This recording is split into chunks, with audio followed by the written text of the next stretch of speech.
আসসালামু আলাইকুম everyone, welcome to my YouTube channel চাঁদপুরের কন্যা মায়াবতী। যে যেখান থেকে দেখছেন আশা করি ভালো আছেন। আলহামদুলিল্লাহ আমিও ভালো আছি। তো আসলে ওয়েদার চেঞ্জ হয়েছে, আর আমার ভয়েসটা শুনে আপনারা বুঝতে পারতেছেন আমার একটু ঠান্ডা লাগছে। তো মুখটাতেও রুচি নাই, এই কারণে একটু ছোট মাছ রান্না করতেছি। আসলে রোজা রেখে সারাদিন মন চায় কত কিছু খাই, কিন্তু যখন ইফতারে পানিটা মুখে নেই আর কোনো কিছুই খেতে ইচ্ছে করতেছে না। তাই একটু ফলি দিয়ে ছোট মাছ রান্না করছি। ফলি বলতে আমের ফলি, যারা চিনেন তারা ছোট মাছের সাথে অ্যাড করে দেখেন, অনেক ভালো লাগে। যারা চাঁদপুরে আছেন তারা তো অবশ্যই চিনবেন, আম শুকিয়ে ফলি দেওয়া হয়। তো তারপরে ছোট মাছ রান্না করে একটু বড় মাছও রান্না করতেছি। আসলে বাচ্চারা তো ছোট মাছ খাবে না, এই কারণে আবার অন্য মাছ রান্না করতে হয়। আর রোজা রেখে এত কিছু ভালোও লাগে না খেতে। একদিক দিয়ে তরকারি খেতে ইচ্ছা করে না, আর একদিক দিয়ে প্রতিদিন ভুনাও ভালো লাগে না। তাই আজকে একটু সবজি হিসাবে দুন্দুল আর আলু দিয়ে মাছ রান্না করতেছি।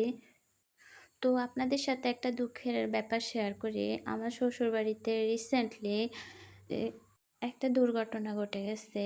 আসলে মেয়েদেরকে বিয়ে দিলে সেই ভালো স্বামী পাওয়াটা ভাগ্যের ব্যাপার, সবাই সেটা পায় না। আর যারা পায় তারা তো ভাগ্যবান, আর যারা না পায় তারা বুঝতে পারে যে টাকা পয়সার চেয়েও একটা ভালো হাজব্যান্ড জরুরি। কারণ একটা মেয়ে টাকা পয়সা চায় না, চায় একটু কেয়ারিং হাজব্যান্ড, একটু লাভিং হাজব্যান্ড। তো সেই ক্ষেত্রে আমাদের বাড়িতে আর কি ২টা মেয়ের ডিভোর্স হয়ে গেছে। তো ওদেরকে দেখলে আসলে খারাপ লাগে, বয়স অল্প। অথচ দেখেন ভাগ্যের কি নির্মম পরিহাস, ওরা স্বামী কী জিনিস বুঝলোই না, স্বামীর আদর কী জিনিস এগুলাই বুঝলো না।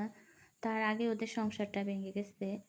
আর ভাইয়াদের উদ্দেশ্যে একটা কথাই বলবো, যারা বিয়ে করতেছেন তারা বিয়ের আগেই বলে দিয়েন যে মেয়ে পছন্দ হয়েছে না না হয়েছে, বিয়ের পরে আর সেটা প্রকাশ করতে যায় না। কারণ একটা মেয়ের জীবন নষ্ট হয়ে যায়। আর যে ছেলেগুলা বিয়ে করতে চায় ওদের যদি পার্সোনালি কারো পছন্দ থাইকা থাকে তাহলে ওরা ওদের ফ্যামিলিকে জানানোই উচিত। কারণ ছোট ছোট মেয়েদেরকে বাবা মা কত স্বপ্ন দেখে বিয়ে দেয়, আর সেই মেয়েগুলা যদি আবার ডিভোর্স হয়ে চলে আসে তখন অনেক কষ্ট লাগে এইসব ব্যাপারগুলা। তো আমার রান্না বান্না শেষ করে আমি আবার পরের দিন সকালবেলায় এই যে চুলাটা লেপতেছি।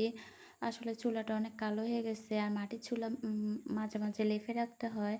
তো আপনারা সবাই আমার ভিডিও দেখবেন, ভিডিও দেখে সাবস্ক্রাইব করবেন আর কমেন্ট করবেন। যারা ফেসবুক পেজ থেকে দেখছেন তারা অবশ্যই ফলো দিবেন। আল্লাহ হাফেজ।